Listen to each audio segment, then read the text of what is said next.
بسم اللہ الرحمن الرحیم۔ بغداد، جس کی تعمیر کا سہرا دوسرے عباسی خلیفہ ابو جعفر منصور کے سر ہے۔ بغداد شہر کی بنیاد دوسری ہجری یعنی 800 میں رکھی گئی۔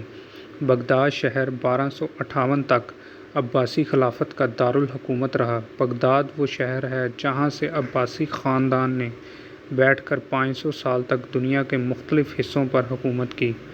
500 سال کے بنو عباس کے دور میں ان کے ٹوٹل 33 خلفاء نے حکومت کی، جس میں مشہور خلفاء ابو جعفر منصور، ہارون الرشید اور بے شمار خلفاء شامل ہیں۔ بغداد میں بنو عباس کا دور 132 ہجری سے لے کر 656 ہجری تک رہا۔ بغداد کا نقشہ 141 ہجری بمطابق 758 میں تیار ہو چکا تھا، لیکن بغداد کی تعمیر کا کام 145 ہجری بمطابق 762 میں شروع ہوا۔ نہر کرخیا سے ایک چھوٹی نہر نکلی تاکہ پینے کے پانی اور کام کی ضرورت کا پانی میسر آ سکے۔ 149 ہجری بمطابق 766 تک بغداد کی تعمیر مکمل ہو چکی تھی۔ ابو جعفر منصور نے اس شہر کا نام مدینۃ الاسلام یعنی سلامتی کا شہر رکھا۔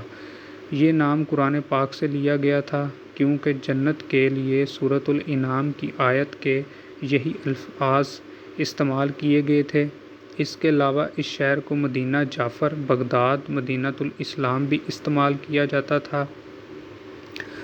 البتہ بغداد قدیمی نام ہے جو آج بھی اسی طرح موجود ہے، اور کہتے ہیں کہ اس زمانے میں وہاں پر ایک باغ تھا۔ وہاں پر بادشاہ ضرورت مند لوگوں کی مدد کرتا تھا، اور نام بدلتے بدلتے بغداد مشہور ہو گیا۔ خلیفہ ابو منصور کا یہ شہر گول دائرے کی شکل میں عمدہ طریقے سے تیار کیا گیا تھا۔ اس شہر کا مرکز ہریسہ سے یکساں فاصلے پر تھا، اور شہر کے 4 دروازے تھے، اور اس سے رستہ اسلامی دنیا کے 4 حصوں میں جاتا تھا، اور دروازوں کے نام باب الخراسان، باب الکوفہ، باب البصرہ، باب الشام تھا۔ ہر دروازے کے درمیان 28 بڑے بڑے برج تھے۔ شہر کے وسط میں خلیفہ کی سرکاری رہائش گاہ تھی۔ یہ محل تقریباً نصف صدی تک خلفاء کی سرکاری رہائش گاہ کے کام دیتا رہا۔ محل کے قریب ہی جامع مسجد تعمیر کی گئی تھی۔ اس مسجد کو جامع المنصور کہا جاتا تھا۔ یہ مسجد صدیوں تک مسلمانوں کی عظمت کی علامت بنی رہی۔ عباسیوں کے عہد خلافت تک یہی مسجد بغداد کی جامع مسجد رہی۔ بغداد آبادی کے لحاظ سے بین الاقوامی شہر تھا۔ یہاں پر مساجد اور حمامیں کے جو قصے بیان کیے ہوئے ہیں وہ مغالطہ آمیز ہیں۔ ان کی تعداد لاکھ تک جا پہنچی ہے۔ تاہم 383 ہجری میں جب حماموں کی گنتی کی گئی تو وہ 1500 تک نکلے۔ دریائے دجلہ پر پل تھا، لیکن اس کے باوجود مشرق اور مغرب میں کاروبار کے لیے 3000 کشتیاں چلتی تھیں۔ خلیفہ ابو منصور نے 157 ہجری میں باب الخراسان کے متبادل دریائے دجلہ کے کنارے ایک محل تعمیر کیا، جس میں بے شمار باغ تھے۔ اس محل کا نام منصور نے الخلد رکھا۔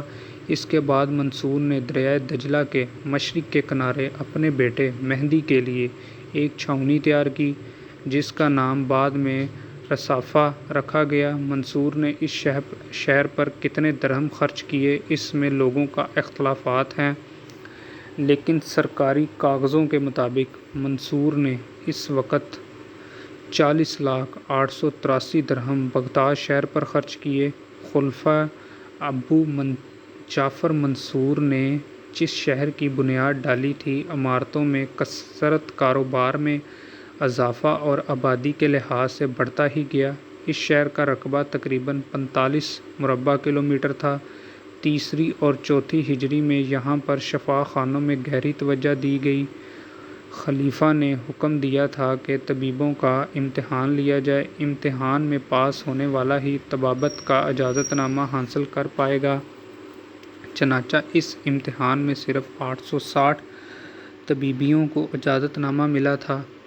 ابو بکر رازی 8ویں اور 9ویں صدی کے بغداد شہر کے ہسپتال کے بانی تھے۔ ابو بکر رازی نے شفا خانوں کے لیے مقامات اس طرح تلاش کیے کہ انہوں نے شہر کے مختلف مقامات پر گوشت کے پرچے لٹکائے۔ جس جگہ گوشت سب سے زیادہ کم سکڑا، اس جگہ پر ہسپتال بنائیں گے۔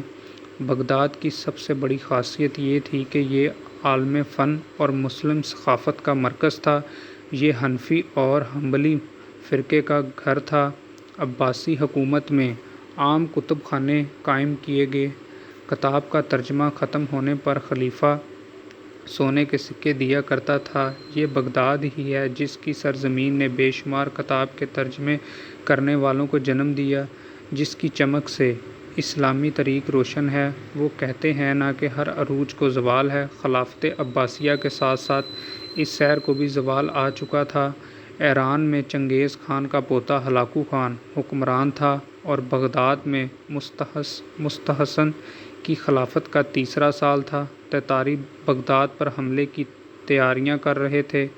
خلیفہ کے وزیر نے ہلاکو خان کے ساتھ ساز بار کر کے خلیفہ کو مشورہ دیا کہ علم کے اس گڑھ کو 3 لاکھ فوج کی کیا ضرورت ہے؟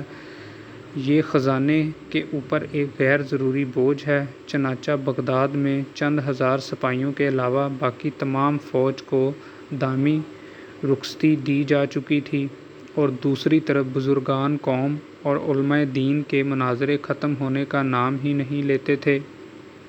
شیعہ سنی کی بحث مکمل خانہ جنگی کی شکل اختیار کر چکی تھی۔ شہر کے امراء میں حکومت کے تنخواہ دار کی نسبت تاتاریوں سے سونا اور اپنی قوم کی عزت بیچنے والوں کی تعداد زیادہ تھی۔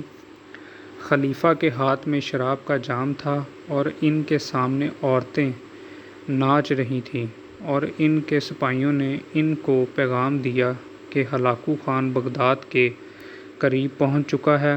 خلیفہ کے ہاتھ سے شراب کا جام چھوٹ گیا۔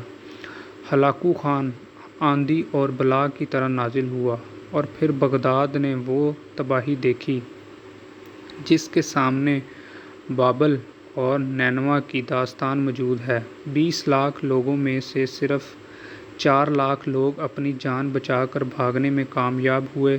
دریائے دجلہ کا پانی خون سے سرخ ہو گیا۔